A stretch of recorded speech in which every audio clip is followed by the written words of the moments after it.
Y esta noche nos acompaña Francisco Rocha, director de la Asociación Ecuatoriana de Editores de Periódicos AEDEP, con quien vamos a hablar precisamente sobre las reformas a la Ley Orgánica de Comunicación. ¿Qué tal, Francisco? Muy buenas noches. Gracias por estar con nosotros. ¿Cómo estamos? Gracias por la invitación. Continuamos conversando entonces en torno a ese tema. Hemos visto que se siguen entregando las observaciones y también propuestas a las reformas, pero la pregunta inicial sería la que se hizo hace algún tiempo ya. ¿Es necesaria una reforma a la Ley de Comunicación? A ver, nosotros hemos valorado el esfuerzo del Gobierno Nacional al presentar un proyecto de ley de reformas. Primero porque es el reconocimiento a que la ley existente no es, por decirlo menos, la que el Ecuador necesita.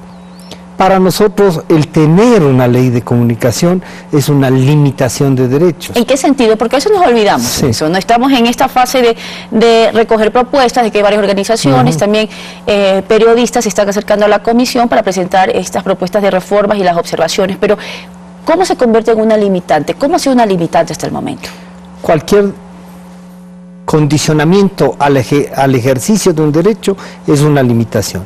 Si yo quiero opinar y quiero dar mi pensamiento sobre el gobierno nacional, debo tener mi libertad para criticar o decir lo que no me gusta del gobierno. Ahí estamos hablando de la ley de la libertad de expresión. Claro, pero nadie me puede decir que porque estoy diciendo, puedo ser hasta duro con el ejercicio del poder político, me pueden decir que estoy calumniando. Bueno, la calumnia se juzga en los juzgados, no con una ley especial.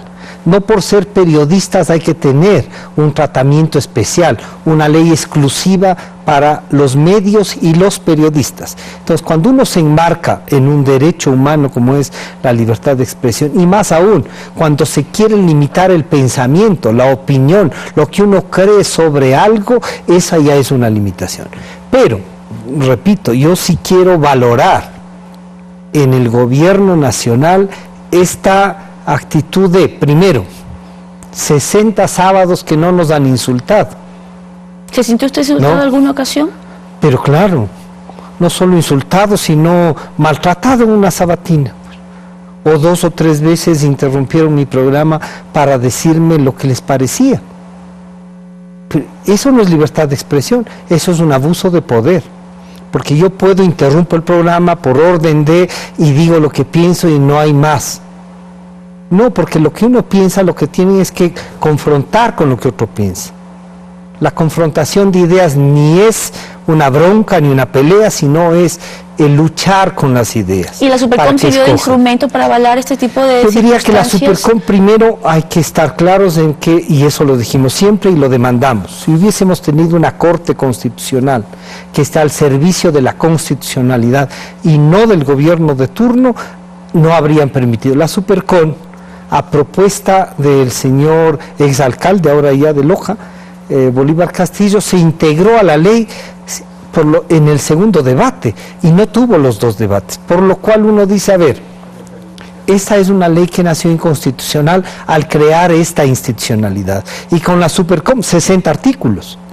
Y esos 60 artículos que eran para juzgar, limitar y sancionar a medios y a periodistas. Se juzgaron caricaturas, se juzgaron fotografías, se juzgaron por no publicar, se juzgó por publicar. Y ahora la limitante también del ejercicio profesional desde los periodistas, hasta dónde también hay ese techo de cristal en el cual el periodista puede o no ejercer esa libertad, entre comillas, a veces de expresión, que también se sirve también como ente de juzgamiento, ¿no? Nuestra profesión, y que nosotros la hemos defendido como profesión, ¿hasta dónde y cómo? Como tenemos una profesión que es el trabajar con un derecho, ¿cierto? Primero nosotros tenemos la obligación como periodistas de informar, de trasladar esa información a la ciudadanía, de investigar para que la ciudadanía conozca lo que sus mandantes están haciendo o dejando de hacer, o cómo se gasta su dinero. Para eso hay que prepararse. Yo le diría, yo estuve en la Universidad Central, me certificó el Ateneo de Montevideo, después hice un posgrado de opinión pública en la Universidad del Salvador en Buenos Aires, y uno dice, a ver, ¿me sirve eso como un respaldo para ejercer? Sí, sí me sirve. Puedo estar calificado, y de hecho estoy calificado para la profesión de periodista. pero para tener una columna de opinión, para dirigir el diario, ¿necesitan mi formación? No la necesitan. Pero eso podemos tratarlo de otra manera. Es como quisieran meterlo ahora el tema salarial, y de hecho alguien quiso desviar la atención en el tratamiento de la ley de comunicación. ¿Para qué? Para decirnos que lo bueno está en la ley de comunicación. No. A mi criterio, lo mejor es derogar esta ley de comunicación. Es decir, para usted no podría haber una posibilidad de reformar, sino... No hay la posibilidad. Tanto hay la posibilidad y el deseo de muchos es que hay más de 12 proyectos en la Asamblea Nacional. Pero claro, mi convicción es que hay que derogarlo, que para ejercer este derecho de la comunicación no necesitamos una ley, que si alguien... Y repito el ejemplo, que alguien calumnie en estos micrófonos, es una calumnia y hay que llevarla al juzgado para que responda por calumnia. No porque piensa algo, sino porque está inventándose algo para agredir o degradar a una persona. Es decir, a mayor libertad de expresión, mayor responsabilidad de los periodistas, precisamente para ejercer... Y en eso créanme que no hemos sido generosos al reconocer siquiera nosotros mismos que estos 11 años es gracias a la lucha de los medios y de los periodistas sobre todo, que han seguido investigando, que han seguido informando, que no nos hemos callado, que la democracia sigue siendo una posibilidad en el Ecuador. Porque si no, aquí se habrían instalado aquellos que construyeron esta ley mordaza para sancionar y callar la opinión del resto de ciudadanos. Usted hablaba de la lucha de los periodistas. Ahora, hace poco también, hace unos días, se generó varios cuestionamientos en torno a una propuesta de rebajar los salarios a los periodistas o de la modalidad de trabajo, que se pague por nota o por día trabajado. ¿Cuál es la posición del EDEP? Que lo primero que nos sorprendió es que se entre en debate algo que no está en debate, que no está en la ley, que hay un decreto vigente, que hay que cumplirlo, y los medios lo han cumplido. Otra cosa es que no todos los medios puedan cumplir. Sí, de acuerdo. Busquemos, el gobierno anterior incluso ofreció pagar la diferencia de lo que no podían pagar los medios pequeños. Pero en esta ley de comunicación, y ahí usted va a ver cómo se complementa esto, en esta ley de comunicación estaban poniéndole al mismo nivel los comunitarios, los privados y los públicos, ¿no es cierto? Bien, el Estado puede pagar, a los privados se les puede exigir el cumplimiento, y algunos tendrán que suspender los noticieros, por ejemplo, y no contratar periodistas. ¿Y los comunitarios? ¿Y cómo hacen trabajo comunitario con la cercanía de quienes pueden locutar, de quienes entrevistan, sin haber hecho eso? ¿Cómo hacen? Entonces, esta ley tiene una serie de contradicciones y limita. Lo que sí creo es que no es el momento ni la oportunidad para tratar el tema salarial. Yo lamento mucho que después de haber sacado al público algo que no estaba en debate, el señor ministro de Trabajo, hombre que ha hecho propuestas en el país, salga agilito a plantearnos unas ideas. ¿Para qué? ¿Para desviar la atención? ¿Eso es lo que quiere? ¿Cree usted que es para desviar la atención? Sí, porque ¿Con qué es sentido, que si no, no tiene objeto el que se entre a una... ¿Que quieren otra vez una confrontación periodistas-medios? ¿Eso se busca? ¿O hay algún grupo que lo que quiere es que no actuemos juntos en la ley de comunicación? Si hay algún grupo de esos, hay que identificarlo ya. Porque esta construcción de una ley que el señor Corozo, presidente de la Comisión de la Asamblea Nacional de los Derechos Colectivos, está invitando a todos, que se construya una ley, ojalá sea de 3 artículos, la una derógase la que existe y declara que en el Ecuador hay libertad de expresión. ¿Ha servido esta situación para unir al gremio periodístico a nivel nacional al momento de construir precisamente estas reformas, estas observaciones, las propuestas? A ver, tenemos en la Unión Nacional de Periodistas una abogada, periodista, presidenta, que ha sido muy clara en los planteamientos del gremio. Pero estas bombitas que asoman, ahí sirven ¿para qué? Para primero una lucha entre periodistas y dueños de medios, y la otra para los periodistas que tienen trabajo, que tienen un sueldo, y para los otros que quieren trabajar y podrían ofrecerse en menos. O sea, nos han generado una historia. Y claro, todos han reaccionado.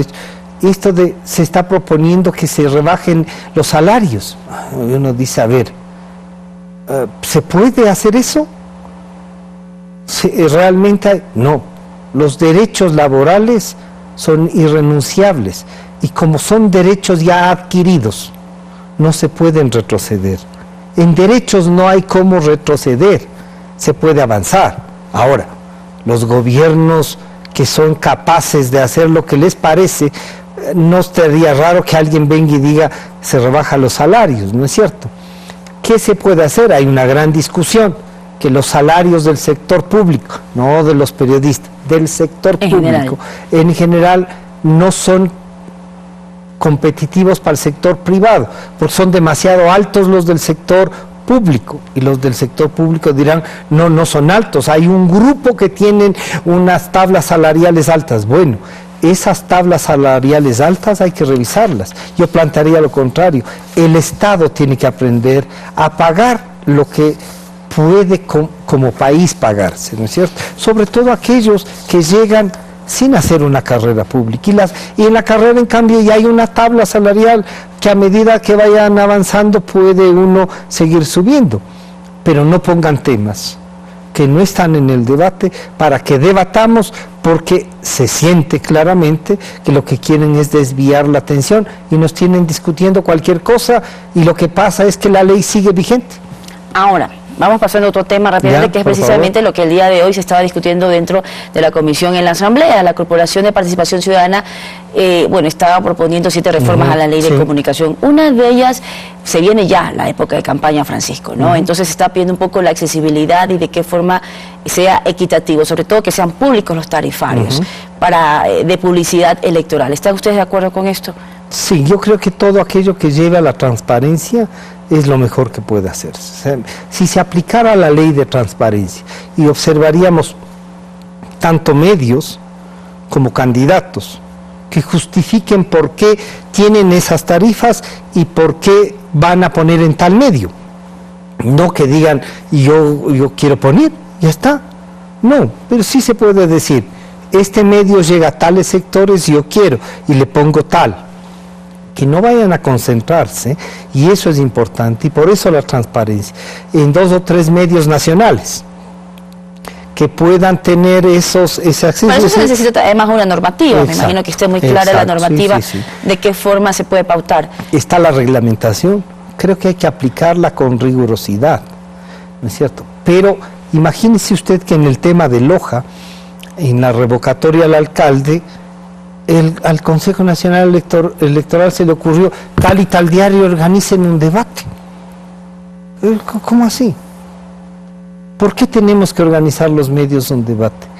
No, nosotros estamos para informar lo que dicen los candidatos, pero el debate lo tienen que organizar ellos con la plata que existe y que el Código de la Democracia le da al Consejo Nacional Electoral para eso. Entonces, la Corporación Participación Ciudadana creo que hace bien, sobre todo en cuanto a la vigilancia de cómo han de gastar los dineros públicos, porque no hay que olvidar, los que se van a poner en campaña electoral son dineros de todos los ecuatorianos que tienen que servir de acuerdo al Código de la Democracia para promocionar las ideas, los planes y programas de esos candidatos que le proponen a la ciudadanía. Ni sirven para hacer una cadena, para insultar ni a denigrar a nadie. Tienen que servir para promocionar los planes y programas. Ahora, Francisco, ya para finalizar, se sigue recogiendo, se ha puesto una fecha a plazo, creo que es el 18 de julio, aunque hay varios asambleístas que no están de acuerdo con esta fecha, para seguir recogiendo las observaciones y también las propuestas de la reforma. Ustedes van a estar durante esta semana también. ¿Cuáles son estas propuestas? ¿Qué van a llevar a la mesa de diálogo? A ver, yo 2 cosas, ¿no? La primera, sí voy a plantear nuevamente ahí la derogatoria de la ley, a decirles, y voy a argumentar por qué creo que no debe existir esta ley. Alguien puede decirnos que la Constitución dice, hay que reformar también la Constitución y hay que iniciar el proceso de eso, pero al mismo tiempo creo que hay que reconocer este esfuerzo del gobierno nacional de que cuando el señor presidente Moreno dijo que la libertad de expresión es consustancial a la democracia, entonces que en virtud de eso dice, sí, vamos a eliminar todo lo que juzga, todo aquello que limita, pero algo tenemos que controlar, el rol del Estado en definitiva. Por lo tanto, a mí me parece que el espíritu de la ley de controlar la comunicación sigue estando presente en este proyecto de reformas a la ley de comunicación. ¿Cómo podemos avanzar? Homogenizando la legislación nacional con la internacional, ¿no es cierto? Si la ponemos de acorde a los tratados y convenios internacionales, es un gran paso. Creo que es importante, y eso también lo haremos conocer en la Asamblea, es que la defensora del pueblo actual ha hecho saber ya y le ha dicho a la propia comisión, primero que no les gustaría a ellos que uno solo de los derechos, que es el derecho a la comunicación y a la libertad de expresión, sea tratado aparte, porque hay que tratarlo en la Defensoría del Pueblo en lo global como a todos los derechos, ¿no es cierto? Y que no estarían un poco preparados para asimilar la superintendencia.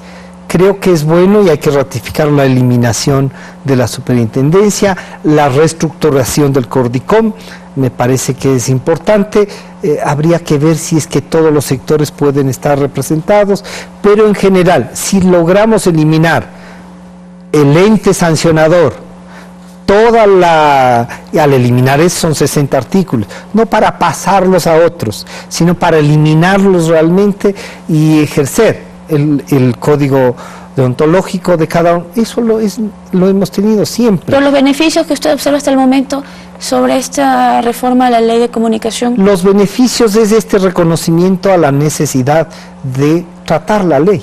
Ya solo ese ya es un avance, ¿no es cierto?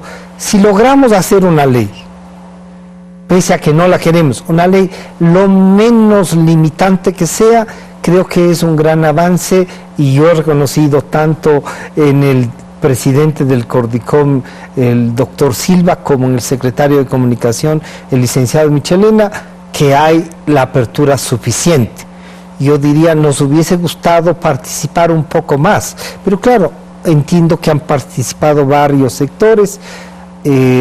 Había alguna gente que decía, esto parece que es un tema de medios, y yo lo que les puedo garantizar es que si nos preguntan a los medios, sobre todo a los impresos, no queremos ley de comunicación. Ok, muchísimas gracias por este espacio y por este análisis. Francisco Rocha, presidente de la Asociación Ecuatoriana de Editores de los Periódicos de nuestro país. Aquí hacemos una pausa, ya volvemos.